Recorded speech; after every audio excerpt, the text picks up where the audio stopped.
Hi, my name is Elizabeth Ann Atkins, and I write books. Several of my clients that I've ghostwritten books for have told me that I'm a genius because I have the ability to channel their voice and their content into books that make it sound like they wrote it. I also aim to be a genius every time I sit down to write, no matter what I'm writing. And right now I'm working on my memoir and a number of other books. And my goal is to tap into my creative genius that I've been cultivating essentially since childhood because I've always loved reading, writing, journaling, doing anything with words. And I was like the diagramming sentence queen in 8th grade. So I always won the spelling bees, and I have a master's in journalism and a bachelor's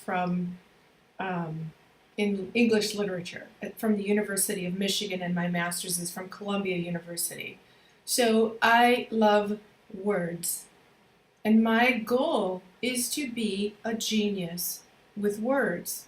So I'm constantly practicing my craft. I sit and write for hours and hours, days and days, weeks, months, years, and I love it. And I want to be the best that I can possibly be. So I'm always reading self-help books. And in 2000, one of my mentors recommended that I read Think and Grow Rich by Napoleon Hill. You can see that I've read it so many times that the cover is missing because it's been in suitcases and on multiple trips and all over everywhere. And I write all over the pages and I have notes stuck in it, and I just love this book. However, when I got to chapter 11, the Mystery of Sex Transmutation, I was totally confused. I'm like, what is that? He says the meaning of the word transmute is, in simple language, the changing or transferring of one element or form of energy into another. The emotion of sex brings into being a state of mind. Because of ignorance on the subject, this state of mind is generally associated with the physical, and because of improper influences to which most people have been subjected in acquiring knowledge of sex, things essentially physical have highly biased the mind. The emotion of sex has back of it the possibility of 3 constructive potentialities. They are 1, the perpetuation of humankind; 2, the maintenance of health; 3, the transformation of mediocrity, which I consider a bad word. Who wants to be mediocre? Not me. The transformation of mediocrity into genius through transmutation. Sex transmutation is simple and easily explained. I'm reading from the book. When it means the switching of the mind from thoughts of physical expression to thoughts of some other nature. Sex desire is the most powerful of human desires. When driven by this desire, men and women develop keenness of imagination, courage, willpower, persistence, and creative ability unknown to them at other times. So strong and impelling is the desire for sexual contact that men and women freely run the risk of life and reputation to indulge it. When harnessed and redirected along other lines, this motivating force maintains all of its attributes of keenness of imagination, courage, etc., which may be used as powerful creative forces in literature, art, or in any other profession or calling, including, of course, the accumulation of riches. The transmutation of sex energy calls for the exercise of willpower, to be sure, but the reward is worth the effort. The desire for sexual expression is inborn and natural, but the desire cannot and should not be submerged or eliminated. It should be given an outlet through forms of expression which enrich the body, mind, and spirit of people. If not given this form of outlet through transmutation, it will seek outlets through purely physical channels.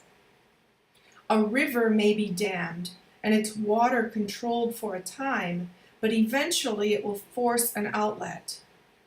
The same is true of the emotion of sex.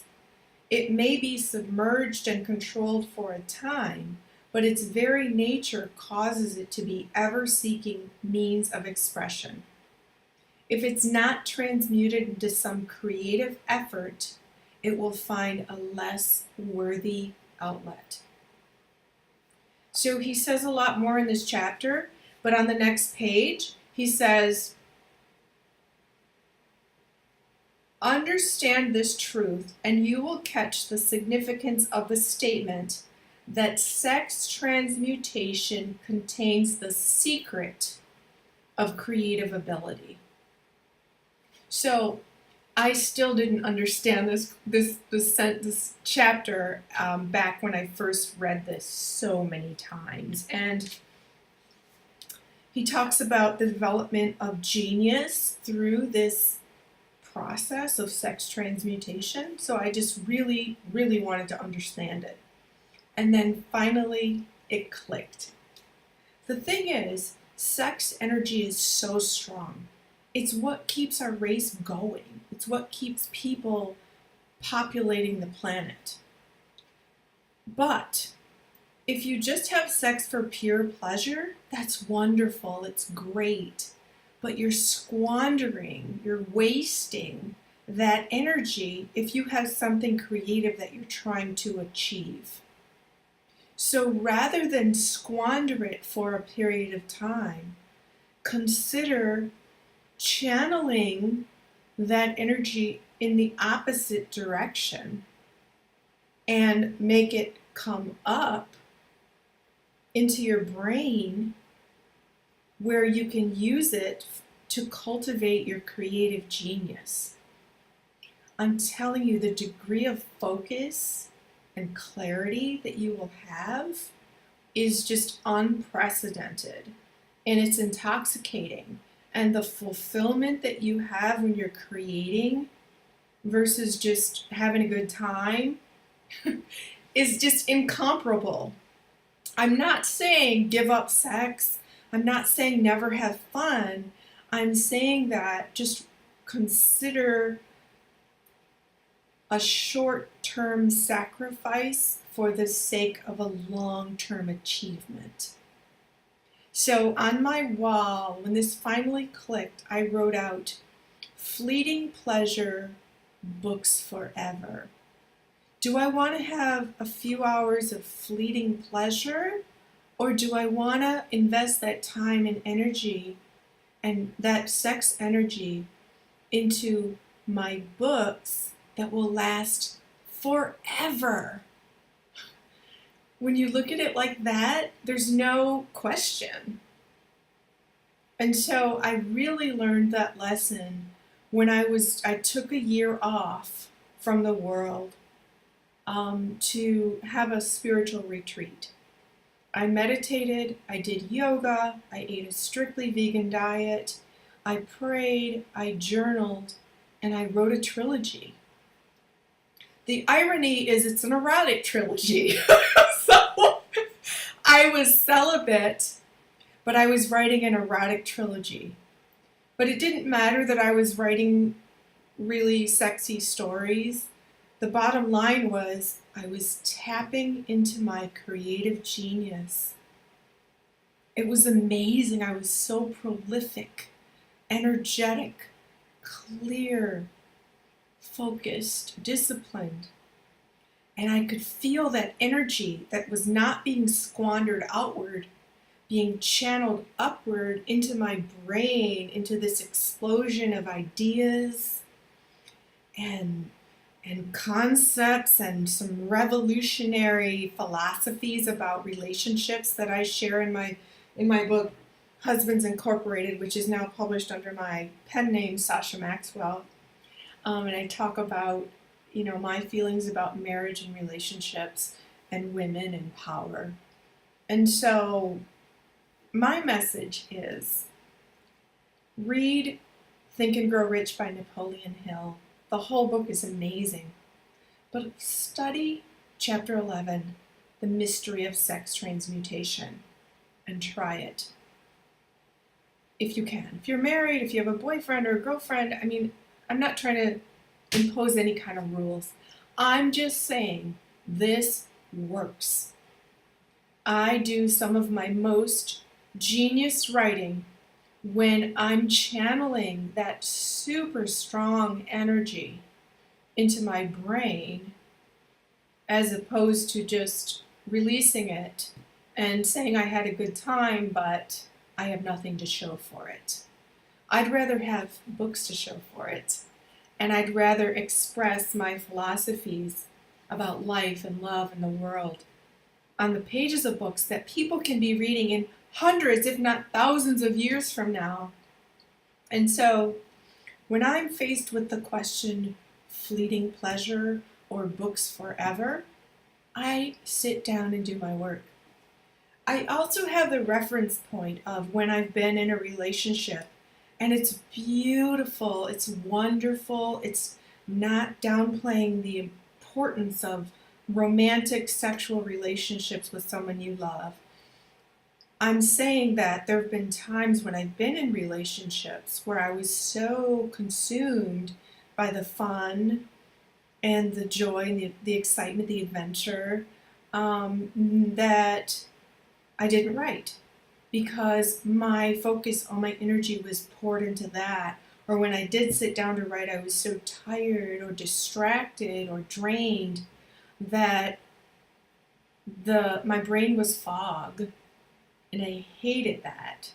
I hated that foggy brain feeling because I was having so much fun but not writing.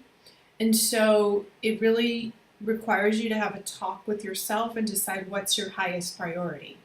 Is it having fun, or is it utilizing your creative genius to create something that will help you, will help other people, that you can share with the world and have a powerful impact on conversations, on people's thought process, on their philosophies, that can really help them maybe shift the way they're thinking and living and loving.